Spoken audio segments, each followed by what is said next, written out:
pleasure to have Yannick Carrasco join us here at the World Football Summit. We've had some great talks over the past couple of days. I think it's always fantastic to get the perspective of the players who have come to Saudi football to share their experiences and share their learnings. I'm sure he's sharing a lot of those learnings on the pitch with his colleagues. And while Yannick doesn't need a great deal of introduction, he's got a hugely storied footballing career, having played 78 times for the Belgian national team.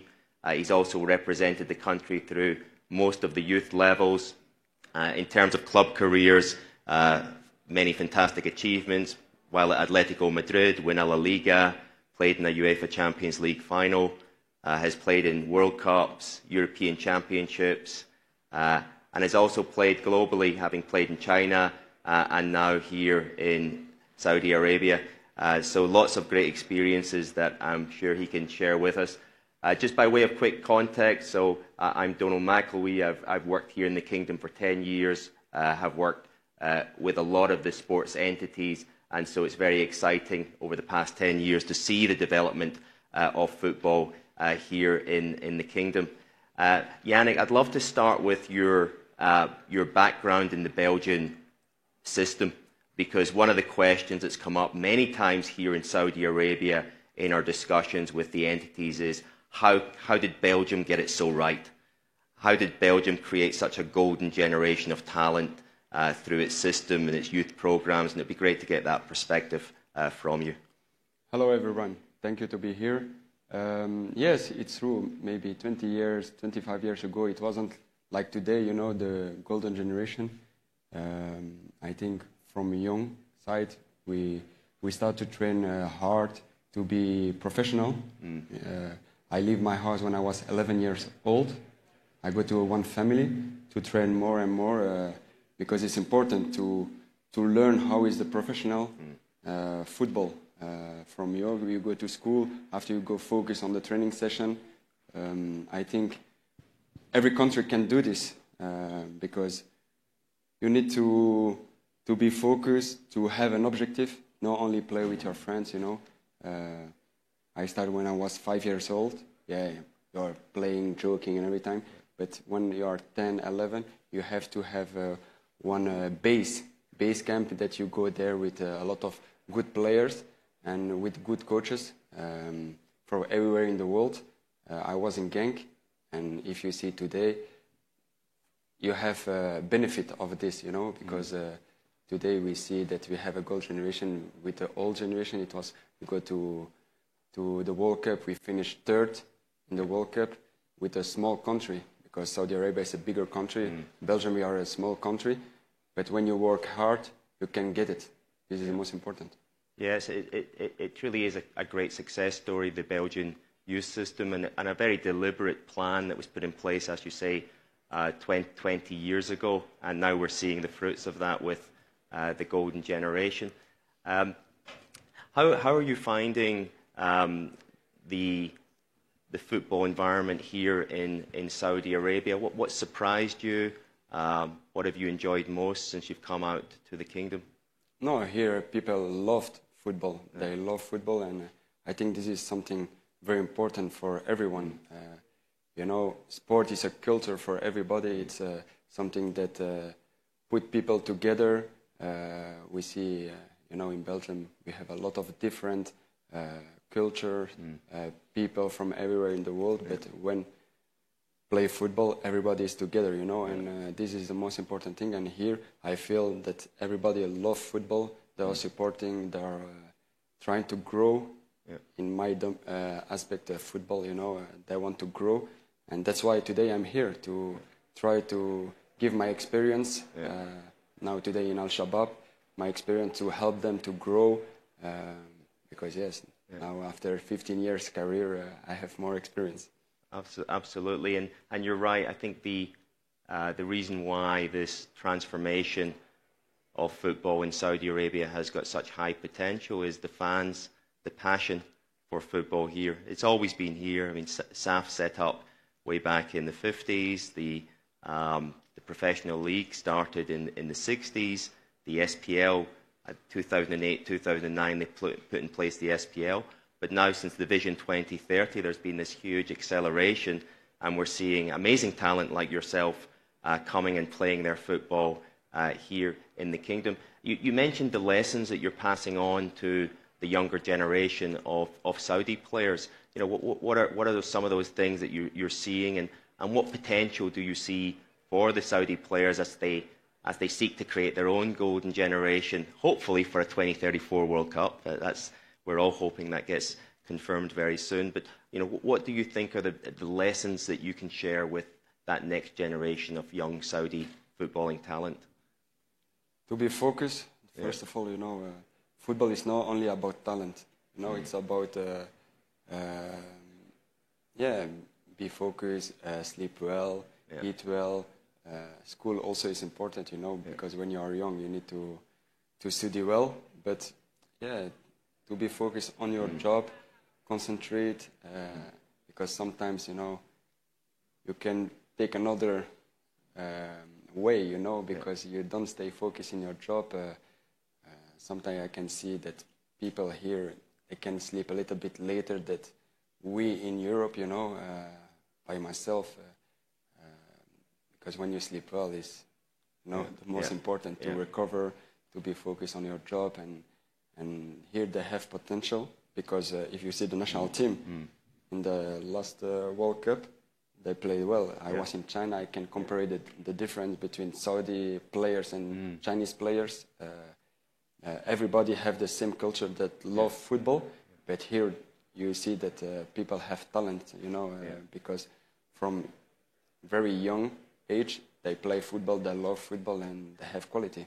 Yeah, I think that's a really important observation. That the talent has always been here in the Kingdom, but of course, you know, you need to put in place that professional structure from a young age, because it's not just about the talent.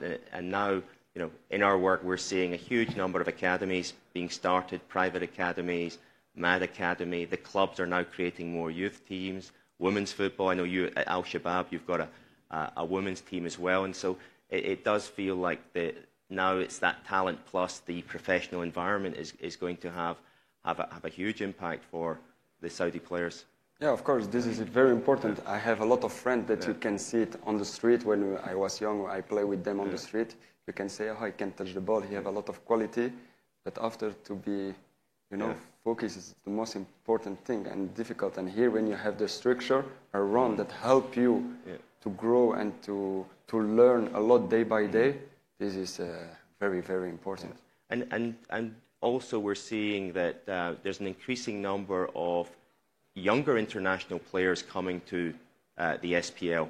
You know, the likes of Gabriel Vega, who's now on the back of his performances here in the SPL, is getting interest from top European clubs. Do you see that trend continuing now of international players coming to establish their career at all stages, not just towards the end of their career, but also at the beginning of their career? Yes, of course, because a career, it's long, you know, and that happened with me. When I go to China, I was 24 years old. I stayed there 2 years. After I came back again to Atletico Madrid. Some people can think, oh, the league is a little bit less. It's more difficult to come back. I'm the best example that I come back my first year and I win La Liga. And I was very important in the team, in the 3-4 most important player of this year from when we won the Liga. I think if you like to work by yourself, be professional, because, you know, the career is very fast and you cannot lose one day of your career because it's very short. And no, I'm very professional to try to work, to keep my level so high as possible. Also to try to continue to go with the national team, because this is something important also, to represent your country. Also here, when I hear in the dressing room with the Saudi player, the objective is every time to go with the national team. And this is the beautiful thing in football, to represent your country, you know. And no, we need to continue like this, and it's very important. And outside of your playing career, I also understand you do quite a lot in your community back in Belgium. Could you tell us a little bit about some of the initiatives you've done back home to encourage sport and help people in those communities? Yeah, I have the YC5. Yeah. It's a company that I have paddle courts and indoor football pitches, 5 against 5.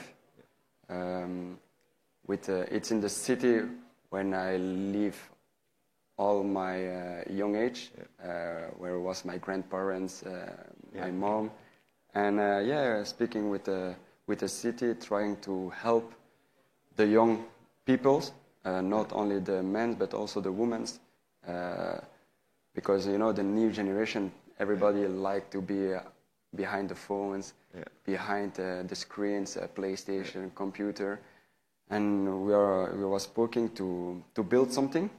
And yes, that took 2-3 years to find a location to make this project, and now we are very happy because everybody love to come, first of all because I'm important person in my city, small city in Belgium, and everybody like to come there to visit me, to play there. Everybody, you know, today paddle. Everybody like to play paddle. Me too. I like to play paddle, you know. And the indoor football, I play all my life. You know, 5 against 5. When I was young, I was in Genk. When I came house, one day I was all the day on the pitch outside in the street, you know. And after we open, this is with the national team, a Red Corps.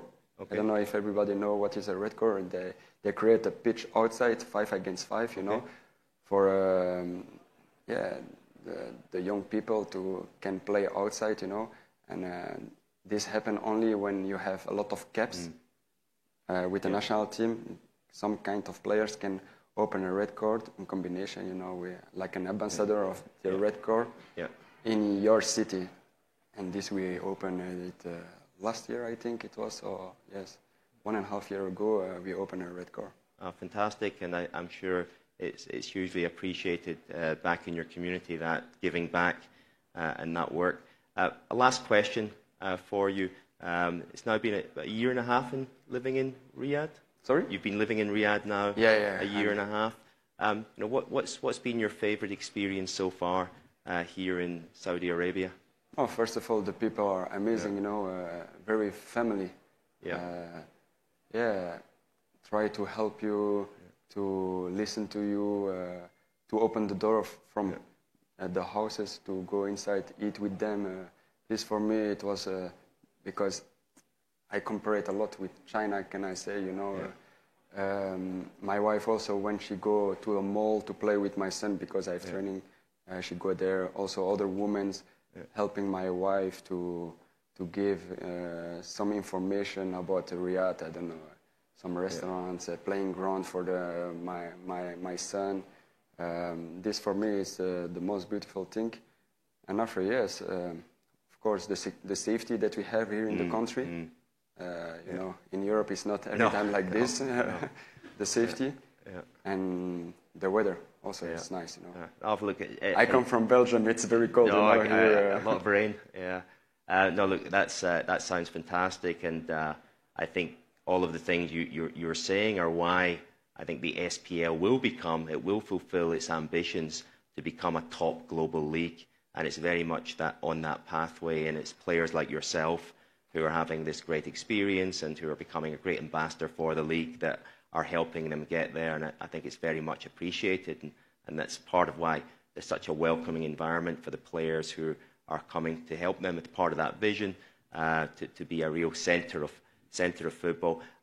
Ladies and gentlemen, I'd like you all to just join me in saying thank you so much to Yannick. He's taken time out of training today as well to come here, so I really appreciate your time, and thank you for joining us.